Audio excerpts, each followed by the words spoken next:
1990年野百合学运的时代，那么李前总统是学生对话的这个主要对象。那么当时他承诺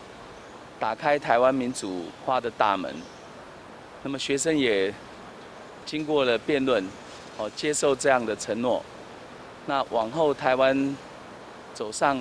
民主化的道路，那么92年国会全面改选，96年总统直选。那么我想从威权走向民主化的过程，那么李登辉前总统的角色是非常关键的。那尤其是他坚持的台湾主体性的价值，那深刻的影响到台湾这个民主发展的轨道。那我想，这个李登辉总统，那么不只是活在台湾人民的心中，他所做的一切也会写在我们的历史上。然后，李前总统走过这个民主化很困难的阶段，那么他对于这个北京政府所宣称的一中政策，那么他是保持距离。那他也知道台湾民主化的真正动力是来自于台湾的深刻的认同，所以我想，现在这个时刻，用这个片段的资讯，去扭曲当时李总统的意志，这是不恰当的，那也是不厚道的。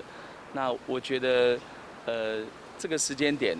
我想身为台湾人，在面对李前总统，那么他所在台湾，那么留给我们的政治上的资产，就是为了这个国家，为了这个土地，那我们要更团结。那这个时间点大家彼此珍惜是很要紧的。跟李总统认识很早不过我最感动的是李总统在90高龄，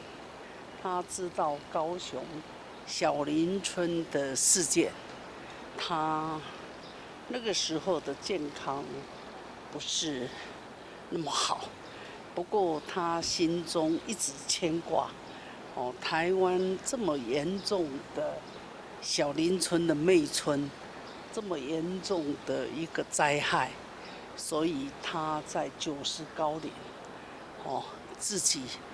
带着他的幕僚到高雄小林村，他是在高雄甲仙再进去非常远的地方但是他看到我们做小林村的纪念公园，然后纪念公园妹村的家家户户每一户的那个门牌然后一棵树，然后有一条苦路所以李总统非常感动，也非常高兴。那我内心更是觉得说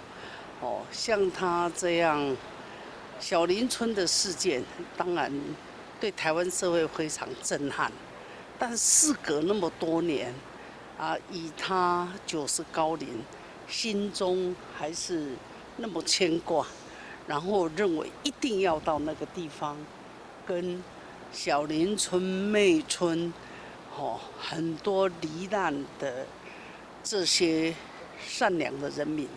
他一定要去致敬。我想这是我跟李总统在一个很多次的往来之中这一让我印象非常深刻。然后他也对我们高雄市政给我们很多的指导，一直给我们很多的鼓励。所以他不在，